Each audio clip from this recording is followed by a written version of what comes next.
CBS Radio Mystery Theater presents...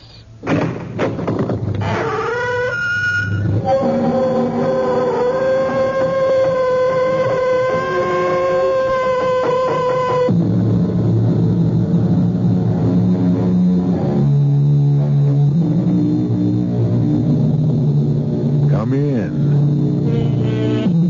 Welcome. I'm E.G. Marshall.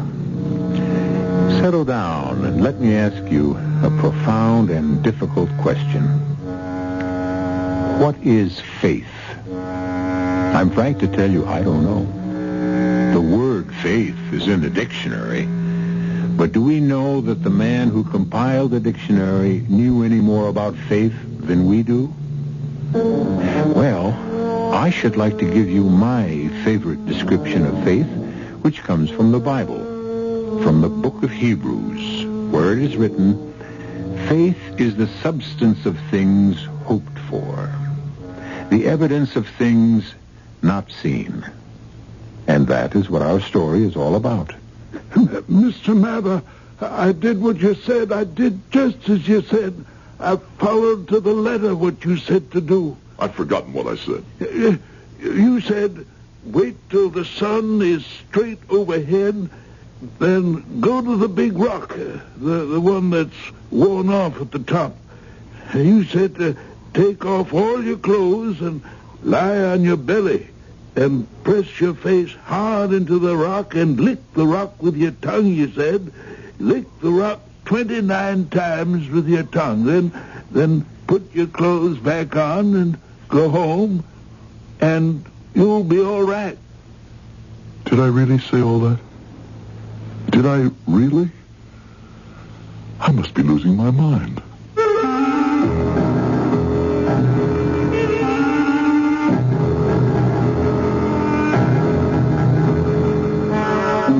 Our mystery drama, Faith and the Faker, was written especially for the Mystery Theater by Elspeth Eric and stars Howard da Silva. It is sponsored in part by Buick Motor Division and Sign-Off, the sinus medicines. I'll be back shortly with Act One.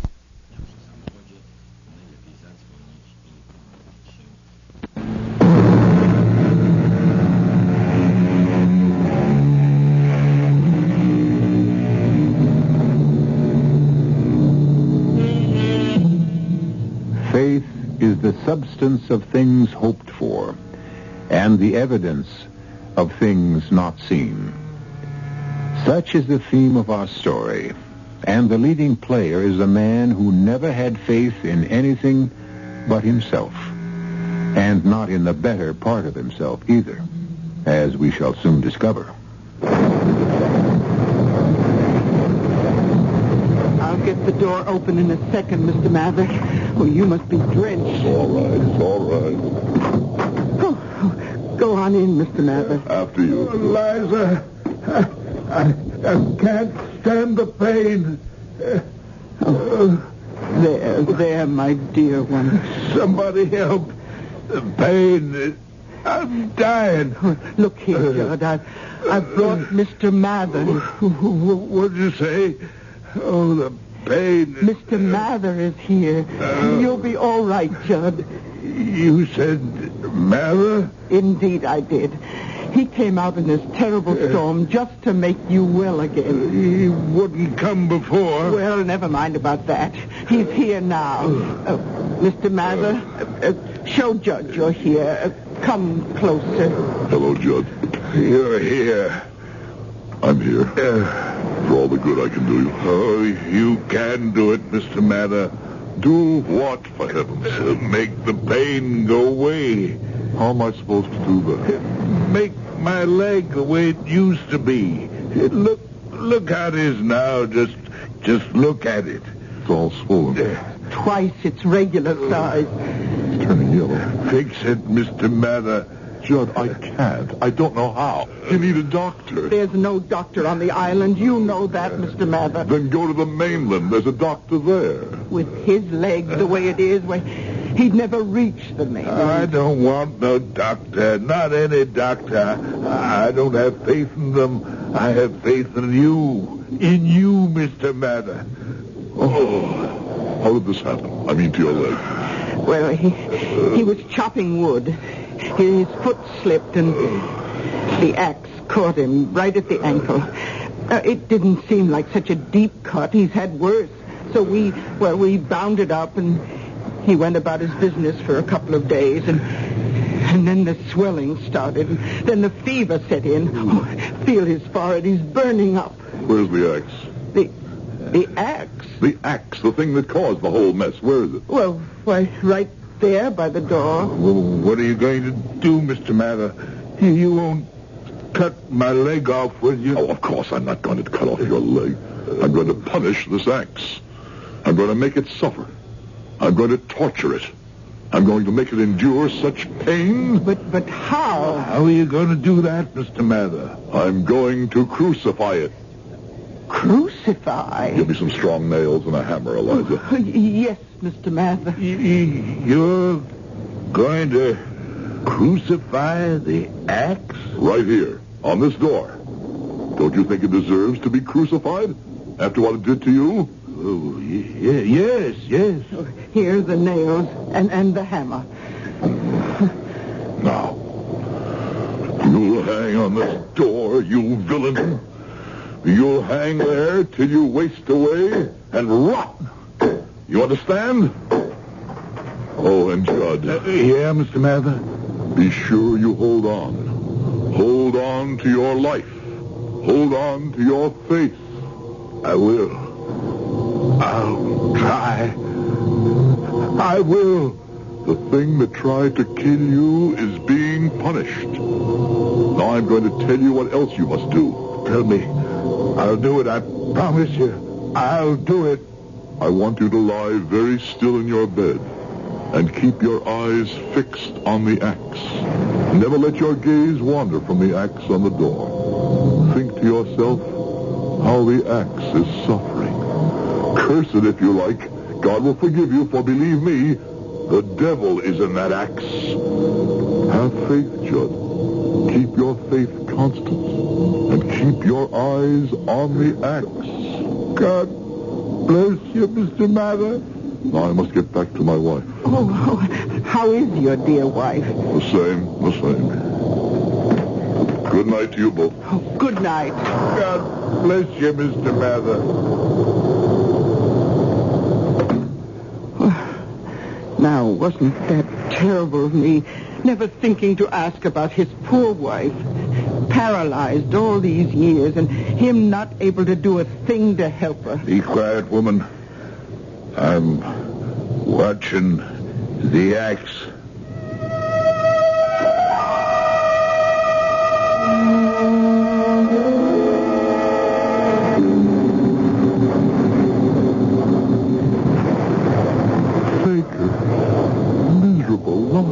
Faker. Charlatan. Hypocrite. Imposter. If there is a God in heaven, he'd strike me dead for my endless frauds. One after another.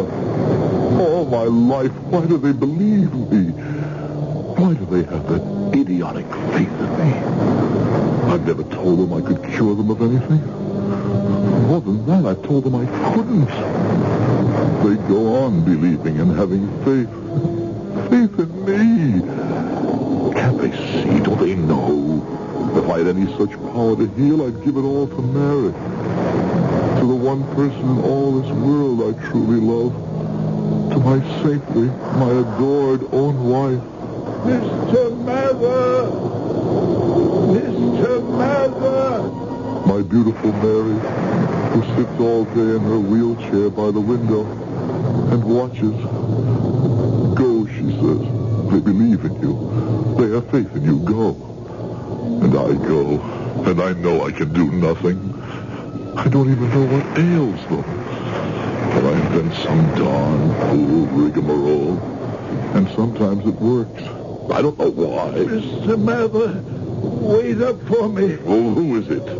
It's Moses, Mr. Mather. What are you doing out in the storm? Why aren't you back in that cave you call home? I've been looking for you.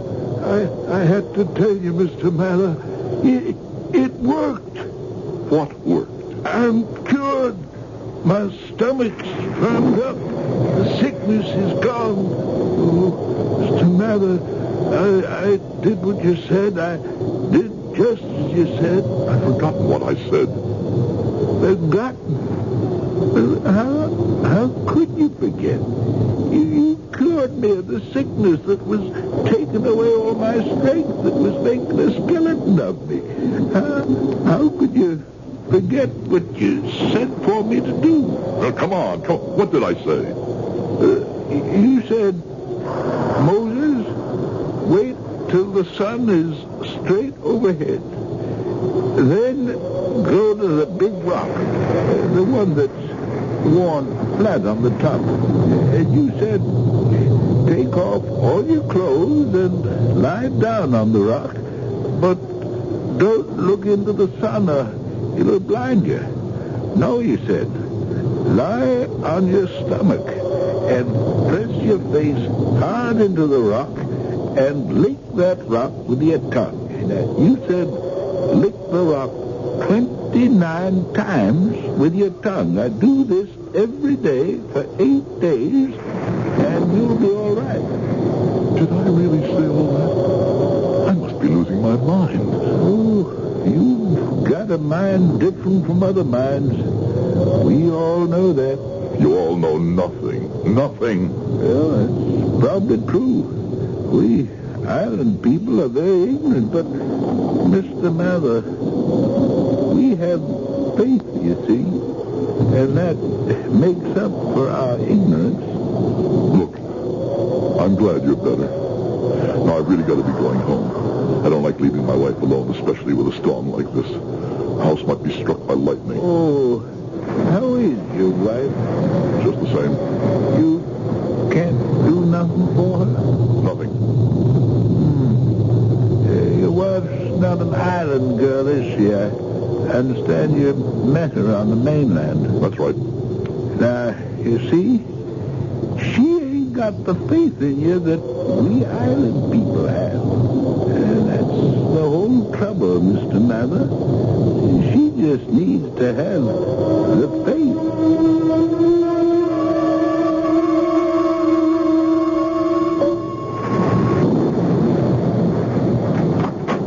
Mary? I'm here, dear. I just made some tea. I thought you'd need it. I do. It's on the kitchen table. Come join me. I shall, of course I shall. I want to hear what happened to poor Judd. I think I'll have a spot of rum in my tea. You? No, not for me. Now tell me. Oh, Mary. Why do you make me go on these fool errands? I don't think they're foolish. Oh, there's Judd lying in bed with his legs swollen the size of a tree trunk and the color of a lemon. I asked him how he'd done it, and he said he'd cut his ankle with an axe. It wasn't much of a cut, so they just bound it up with something. And a few days later, it started to swell. Well, there he is. Can't move out of bed in terrible pain with a raging fever. So what did you do for him? What could I do? I don't know anything about such things. If I tried to do anything, I could kill him. Oh, but you did something, didn't you? Oh, yes, I did something. I crucified the axe. Crucified the axe? Well, they were both looking at me, and I felt so helpless. I did the first thing that came into my mind. I asked Eliza for hammer and nails, and I nailed the axe to the door. Oh. Then I told Judd to lie perfectly still, never take his eyes off the axe, to think how the axe was suffering for the sin it had committed. Mary, I don't know why I did that or why I said that. I thought it would take the poor man's mind off his pain. It will help. I'm sure it will. You help so many people. Why can't I help you? I don't care for any of them. I care only for you. If only you knew how I love you. I know, dearest. More every day, I swear it. Each day I think to myself, no man has ever loved a woman as I love my Mary. Then the sun goes down and rises again. And as the day dawns, I think, I love her more today than I did yesterday. And yesterday I loved her so much I thought I would burst with loving her. And Here it is another day, and I love her even more. How can such things be? I don't know. I'm just content that they are. Mary, I must tell you something. What, my darling? It was not always that way with me. What way? I didn't always love you. No. When we met, I told you almost right away that I loved you. But that wasn't true. No.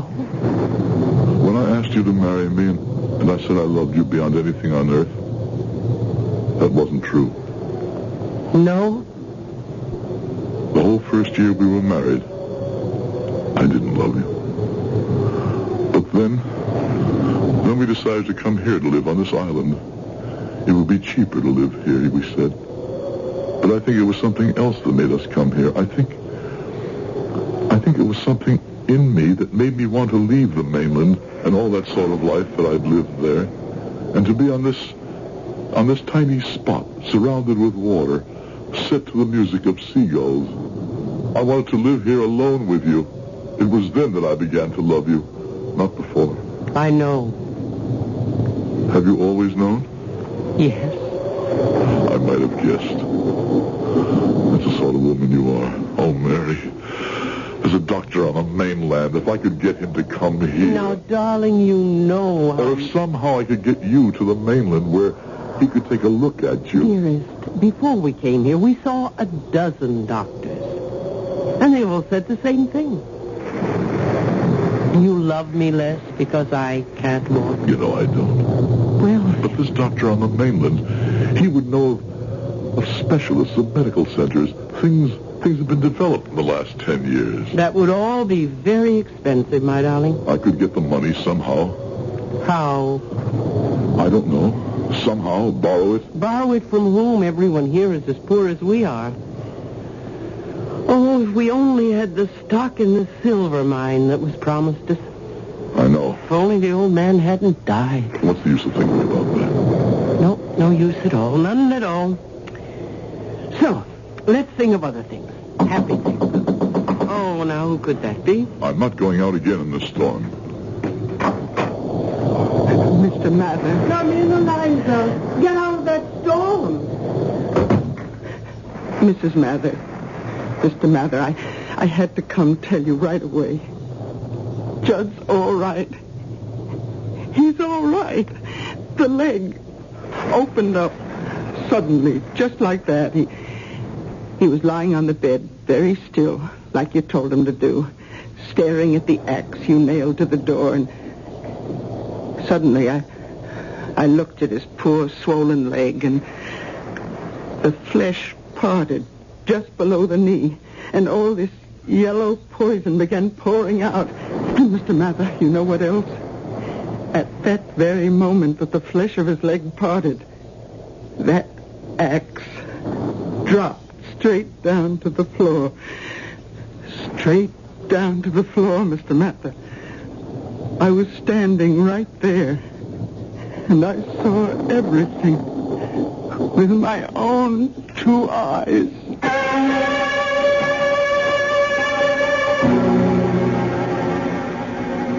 To what do you wish to ascribe this amazing happening? Was it coincidence? Plain luck? Was it some wisp of magic floating in the air? Was it the substance of things hoped for? The essence of things not seen? That is to say, was it faith? We'll come back to you shortly with Act 2.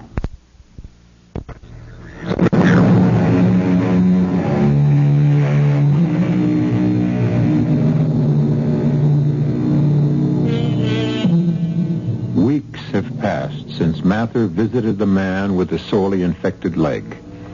And Mather's life with his beloved Mary has resumed its normal course. A narrow life, lived meagerly, yet happily, because of the great love between them. Then one day... Mary? Mary? Yes, dear. I'll be right there. No, I'll come to you. No, now don't you bother. This wheelchair gets me around very well. It's my chariot. Anyway, that's the way I think of it. Oh, what have you got there? It's a letter. A letter? Mm-hmm. Packet from the mainland was in the harbor when I was coming back from the market. Captain shouted to me and held up this. He was as surprised as I was. Now, who on earth would be writing to us? Oh, you don't suppose it could possibly be about the silver mine stocks? Oh, no. Oh, no, it's too much. Is it about the silver mine? Oh, no. You remember a few weeks back I told you about old Moses who lives in a cave near the sea? Oh. How he was troubled with a bad case of diarrhea, and the poor old man was near to exhaustion. He begged me for help. Well, what could I say? I said the first thing that came into my head. I said, go lie on the flat rock at midday. Lie on your belly for an hour. Then, because it didn't sound like much of a recommendation, I said, lick the rock 29 times. I don't know what made me say that. I suppose I liked the sound of it. And did he do it? Faithfully, every day. And it worked. It actually worked. Oh, darling. I don't understand why it worked. It was such an idiotic thing to tell him to do. But it did work. You made it work. Wait. A week ago, I was passing by that rock, and I climbed up and took some scrapings of it with my knife, and I mailed them to a laboratory and asked them to analyze it. This letter is their answer. Mary, that rock, that silly flat rock lying out there in the sun, it contains a large percentage of kaolin. Of kaolin, Mary. Do you realize what that means? Well, I don't even know what kaolin is. It's a kind of clay, a very fine clay, almost invisible to the naked eye, and it has the property of absorbing things. Oh, it's famous, Mary. People use it in porcelain and for other things, but most importantly, they use it to correct the condition that was destroying poor Moses. Don't tell him. Don't tell Moses. Why not? Well, he wouldn't understand. And he'd rather think it was you. But I don't want him to think it was me. I'll get that. Nicholas, how are you?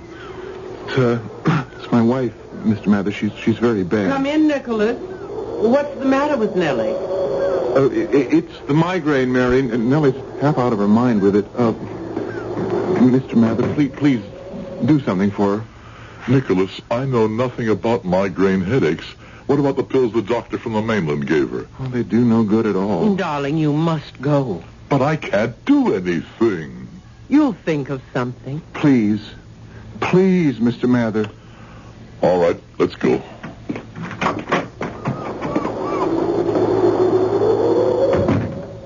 You will think of something. You always have.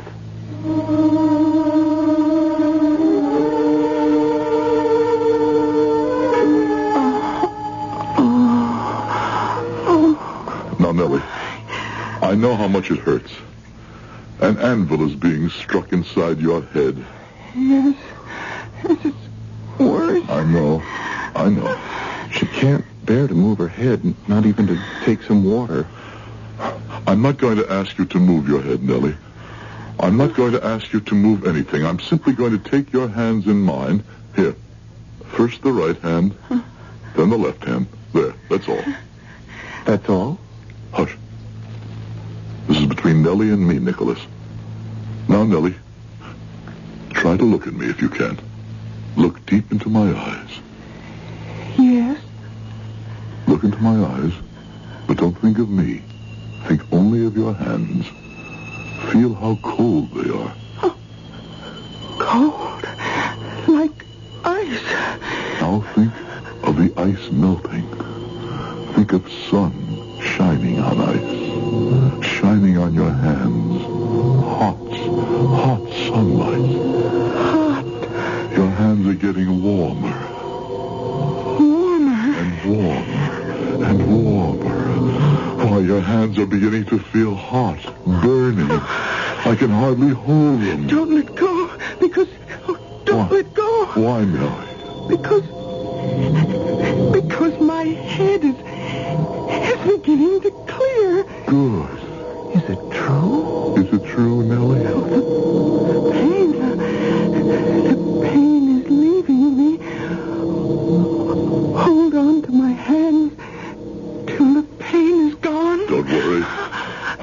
right here and hold your hands till the pain is quite gone.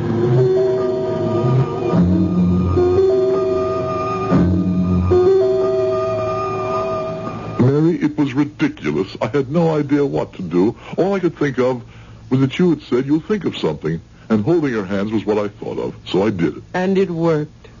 Yes, it worked. I don't know why. Nellie had faith in you. But I don't care about Nellie, or Moses, or Judd, or any of them. I only care about you. And I can't do anything for you. You love me. You make me happy. Do I make you strong and well and able to walk? Even raise yourself from that wheelchair?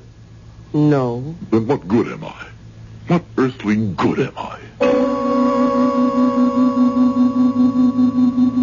Mary, I've been thinking of something Moses said to me that night during the storm. He said, the reason I could help so many of the islanders was because they had faith in me. Oh, they do, darling. And he said that perhaps the reason I couldn't help my own wife was because you're not an islander, and you don't have faith in me. Darling, I love you. With all my heart, I love you. But do you have faith in me? I mean, the strong faith, the kind of faith that moves mountains, as the Bible calls it. Do you? I only know I love you. Mary, I'm going to get that doctor from the mainland. One way or another, I'm going to bring him to this island. Without money? I'll mortgage my life. And without a boat? I'll borrow a boat. With no one to sail the boat? I'll manage, you'll see. You'll see I'll manage somehow. Mr. Mather, it's Nellie again, another migraine.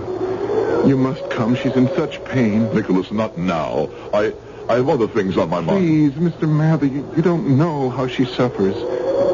2 weeks ago, when you cured her, that was bad enough, but this time it's worse. You must come. Darling, go with Nicholas.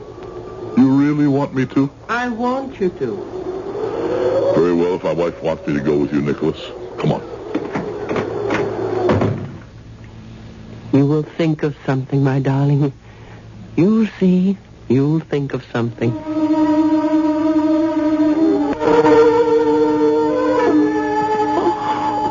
I know.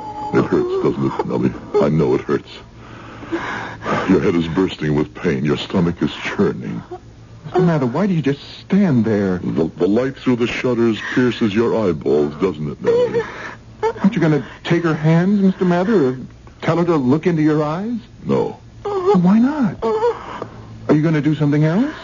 No. But you can't let her suffer like that. Aren't you going to do anything at all? No.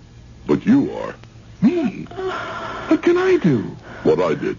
But I have no power, Mr. Mather, not like you. I'm going to give you my power. Come here. Pull that chair up to your wife's bedside. Sit down. Now, take your wife's hands in yours. That's right. Nellie, look at your husband. Look at him. Nicholas? Dearest. Nellie, your hands are in your husband's hands. Now I'm going to put my hands on top of his hands. Whatever power is in me will pass from my hands into his. Do you understand? Yes. Do you understand, Nicholas? Yes? All right, then. Now look deep into your husband's eyes, Nellie. Never let your gaze wander. And you, Nicholas, keep your eyes fixed on the eyes of your wife. That's it. Very good. Neither of you knew the moment when I removed my hands. That means that my power went into the hands of Nicholas. And now the power in the hands of Nicholas is passing into your hands, Nellie. Yes. I feel... What do you feel? Heat. Heat in my hands. My hands are burning. They are burning, Mr. Mather. I can feel them. Like flame. Don't let go. Hold on, Nellie. How does your head feel? Better. Oh, much better. Oh, Nellie. The pain is nearly gone. Stay like that, the two of you, for another 10 minutes, and the pain will be gone completely. Oh, Mr. Mather. Oh, how can we ever thank you? I must be getting back to my wife now. Well, surely there must be something we can do for you. You've done so much for us. Nothing really. Oh, wait a moment. You have a boat, don't you? Yes, I do. And Nicholas, you know how to sail it? Yes, I know how to sail it. Will you take me to the mainland in your boat?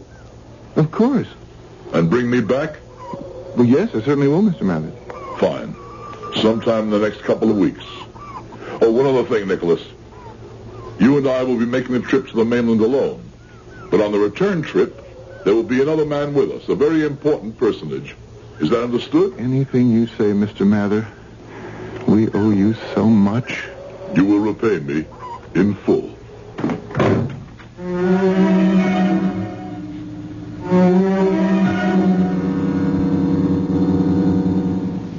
I am quite sure that there is at least one person who has faith in you.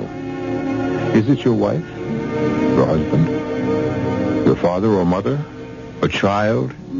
At the very least, a dog or a cat who trusts you to fulfill the unspoken promises made by the very existence of your love for each other.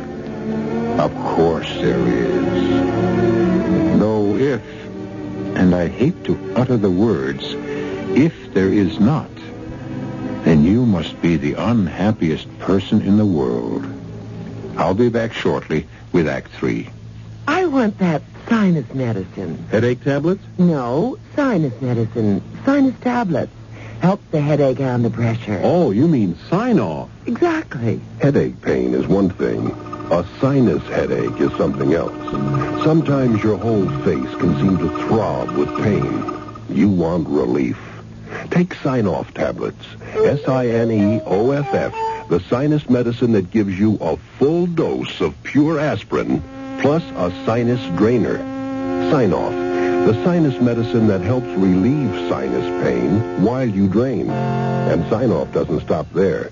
Have you tried Sign-Off Sinus Spray, the fastest known form of sinus congestion relief? It works in seconds. That's Sign-Off Sinus Spray. When sinus flares up, use Sign-Off tablets and spray only as directed. SINEOFF. Sign-Off. Exactly. Sign-Off, the sinus medicines in the bright red box. Tell me something. What do you think of when I say Culligan? Culligan? Uh-huh. I think of water. Yep.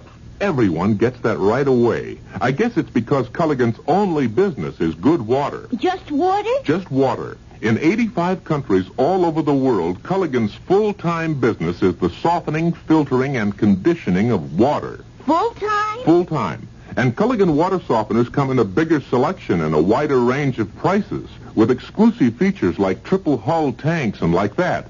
Your Culligan man is a man who cares. Say, does the Culligan... So do as your neighbors do. To rent or buy the leading brand of water conditioner, just call your nearby Culligan man. All right. Hey, Culligan man. There's his truck now. His truck? I thought he'd come in a boat. Want to try Culligan soft water without buying? Now you can rent an automatic water softener for as little as $5.50 a month. For complete details on how you can rent a Culligan, pick up your phone and say, Hey, Culligan man! This is WBBM Chicago. News Radio 78, 19 degrees at Midway. It's 11:06. 2 weeks have passed since Mather mysteriously conveyed to Nicholas the means by which he might cure the migraine headaches of his own wife. In return, Mather exacted from Nicholas a promise to take him in his sailboat to the mainland. Now Mather is about to demand the fulfillment of that promise. Come in. Come in. Mr. Mather, come in. Come sit down. Have some coffee with us. Thank you, no, Nellie. Another time. Nicholas, today's the day. What day's that? Today is the day you take me to the mainland in your boat. Oh. You haven't forgotten your promise, have you? Oh, no. Oh, we would never break a promise to you, Mr. Mather. How long will we be away? I don't like to leave Nellie alone too long, if one of her headaches should come back. Should take us the better part of a day to get there. Then perhaps part of a day to find the person I'm looking for. A little time to persuade him to come back here with us. 3 days, probably. 4 at the most, the very most. Now that you've shown me how to rid Nellie of her terrible headaches, I hate to leave her. Oh, Nicholas, you promised. You must keep your promise. Thank you, Nellie. Oh, I'll be all right. I know I will. And something else, Mr. Mather. Every day I'll go to your house to be sure Mary's all right. Mary does pretty well for herself. She knows how to get around in her wheelchair. Oh, yes, but she might need something from the store. And besides, she'd like the company, wouldn't she, with you away? Of course she would. And it's very kind of you to offer. Nicholas, bring the boat to my dock in, we'll say about an hour. Well, I could be there sooner if you like. No, an hour would be soon enough. I want a chance to talk to my wife, tell her of Nellie's kind offer, and a few other things. Goodbye, and thanks to you both. A good journey, Mr. Mather. I'll see to that.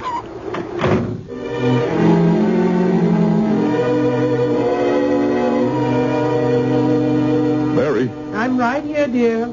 I just talked to Nicholas. He's going to sail me to the mainland, and I'm going to see that doctor. I'm going to tell him about you, and I'm going to bring him back here. Oh, darling. My mind's made up. Without money? Before I go, my love, I must tell you a story about myself. Now, there's nothing about you I don't know. We've been man and wife for 10 years. This is a story about me before we ever met, ever married. And I have to tell it to you. Now. It can't wait. Darling. I have to tell you now. If you must, all right. Before I met you, Mary, I may as well say it right out. I was one of the top 10 swindlers in the country. Swindler? Con men, confidence men. Men who trim suckers. I don't know what that means exactly. Men who pretend they have ways to make large sums of money for people who trust them. My favorite gimmick... Gimmick? Scheme for getting money out of people. My favorite scheme was the dying stockholder pitch. Pitch? The tale I tell the suckers. The story. I tell them I was a financial developer of mining properties. But that's what you told me. I know. Yes, I know. Then I tell them that there was this silver mine out in Nevada or someplace that had been closed down 5 years ago when the vein ran out. But now the State Bureau of Mines had found a new vein, and it was going to open it up again. Well, you told me... Wait. Then I tell them that the last quotation on it was $1 a share, but if the mine was to be reopened, it would be worth 10. Oh, yes, dear, but I'd say that the only hitch was that the stock was held by a very, very old man, a very sick old man. A very sick old man who was desperate for money, and if he got it right away, he'd sell the stock at $1 a share. I know all this. I know you do, because I told the whole story to you. And you gave me all your money, Mary, all your savings, every penny you had in the world. But the old man died. He died before he could transfer the silver mine stock. That's what I told you. And he spent the money on doctors and nurses. That's what you said. And he never got around to sending us the stock certificates. So we had no proof that we'd sent him the money to pay for the certificates. That's what you told me. Oh, Mary, my sweetest, my dearest, my most beloved. There never were stock certificates. There never was a silver mine. There never was an old man who was sick and dying. Well, then what happened to the money? I kept it. It's what we've been living on for the last 10 years. But why? I don't understand. Why didn't you just take my money and go off somewhere? You must know the answer to that. But I don't. Because I couldn't bear to leave you. But why not? Because I've begun to love you. It was such a strange, such a new feeling for me. Because I'd never loved anyone in my life. I didn't know how to say the word. Even when I asked you to marry me, the word love wouldn't come to my lips. I remember. But you married me anyway, and... Oh, my darling. For 10 years, such love has been growing in my heart. And I've watched it grow. And now, my dearest, I'm going to sail to the mainland with Nicholas. I'm going to find the doctor who will make you well, who will release you from that wheelchair so that you can walk, run on the beach with me. But we're happy the way we are. Dearest, tell me before I go. Tell me you forgive me for the lies I told you 10 years ago. For the lie I've lived ever since. For 10 years, I've known all I needed to know about you. That you loved me. Nicholas will be along pretty soon with his boat. Let's just sit by the window and wait for him. And hold each other's hand. And not talk at all.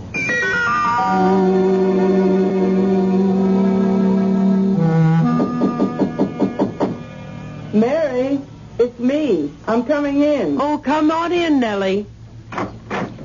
Oh, Mary, I'm so sorry I'm so late. That's all right, Nellie. But I promised I'd be here first thing in the morning. Well, you have been every day. Oh, till today. Oh, I'm so sorry. Now, Nellie, don't make such a fuss.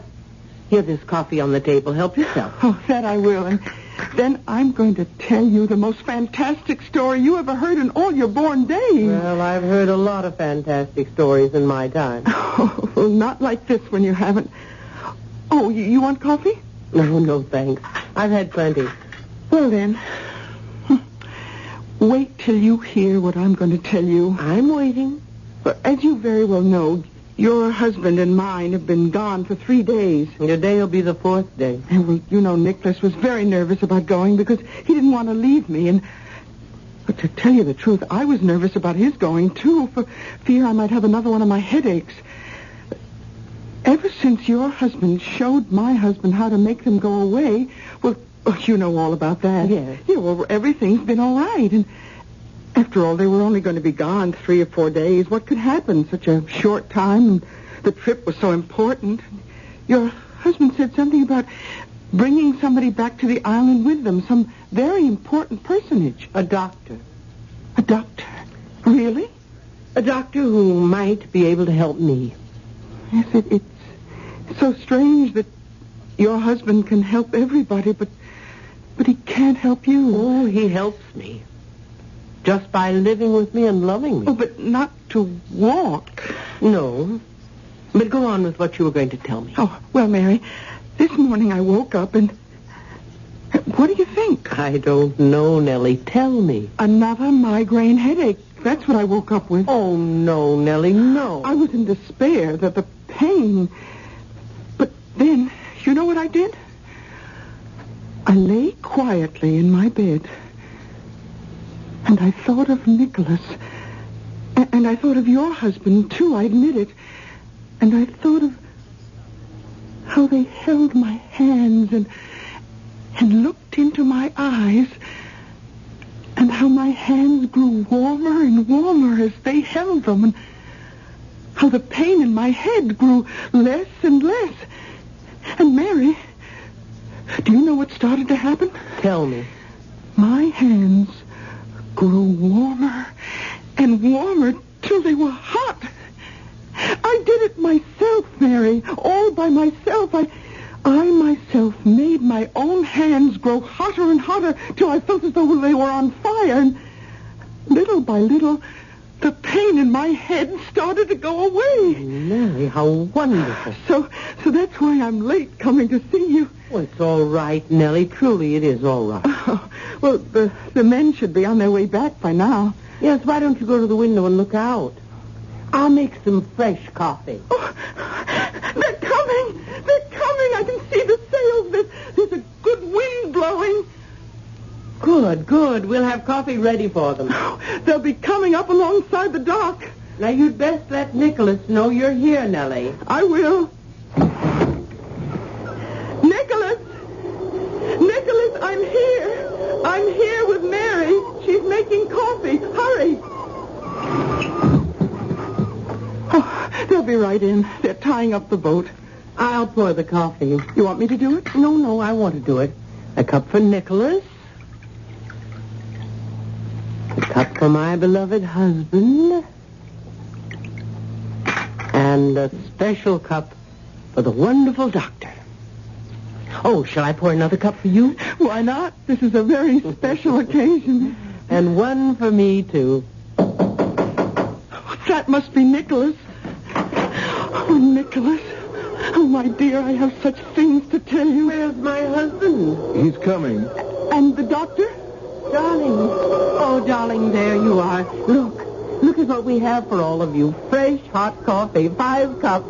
It's a special occasion, Nellie says. What's the occasion? Why, the doctor. Yes, where is the doctor? There is no doctor. You couldn't find him? Oh, yes, we found him. He wouldn't come? He wouldn't come. Was he afraid to make the trip? Yes, he was afraid of the trip. Mary, I tried. I tried my best. Close the door, darling, will you? It's getting very cold in here. Mary, I told him I'd work for him for the rest of my life. Believe me. Stay where you are. Stay right where you are by the door. Mary, please. Don't move. Don't come near me. Mary, what are you doing? Don't any of you come near me. What is she trying to do? I think... Mary, are you sure? Very sure. Very sure. Mary! Mary, what are you doing? I am very slowly, very surely, and very lovingly walking into the arms of my husband. Hold out your hands, my darling. I am walking to greet you at the door of our home. Oh, Mary. Oh, my Mary. Oh, my wife.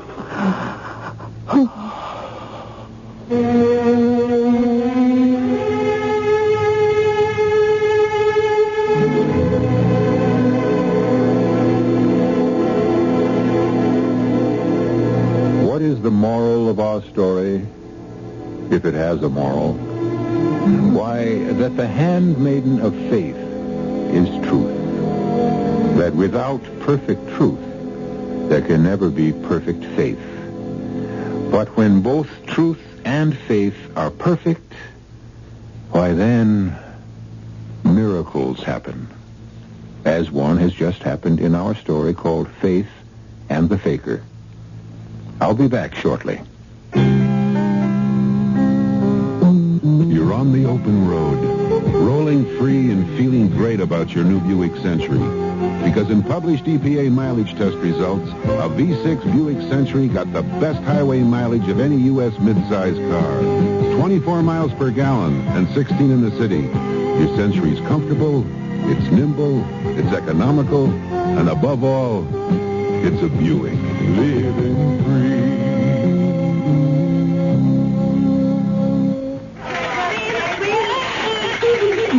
Boy, do I have a headache.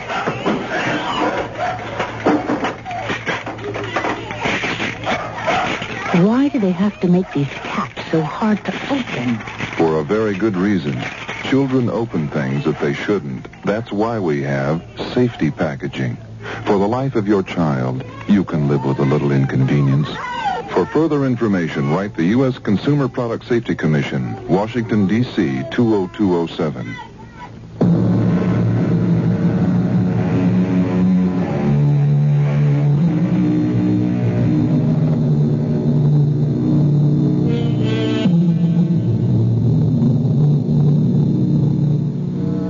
I cannot resist going back to my first definition of faith. The definition given us by the good book itself. Faith is the substance of things hoped for, the evidence of things not seen. The lines bear repeating and deserve memorizing. The substance of things hoped for, the evidence of things not seen. That, dear listener, is faith. Our cast included Howard Da Silva, Mary Jane Higby, Bryna Raeburn, Guy Sorel, and Russell Horton. The entire production was under the direction of Himan Brown. And now, a preview of our next tale. When you're afraid your old man will yank Kate out of town, or at least hide her somewhere, it's now or never. How do we do it? Well, if your house wasn't in the country, we couldn't. Sure, the place is locked and barred, but what we do is get a rope ladder up to Katrine's windowsill. What about the guard? How do we get through the gate? I'll take care of him. He's a cinch. You'll stay on the side while I rap with our friend. I'll be a drunk looking for a shot of booze to cure a hangover. Oh, Jody. Listen, it'll be a great act. I'll be falling down drunk, see? I get close to the guy, he's off guard. Whammo, I knock him out. You go up the ladder and persuade Kate to come down it. Can I persuade her? Oh, sure you can. You hold all the cards, sweetheart. That plan you've worked out for her is a winner. Radio Mystery Theater was sponsored in part by imported Vigna Rosé wine. This is E.G. Marshall inviting you to return to our Mystery Theater for another adventure in the macabre. Until next time, pleasant dreams.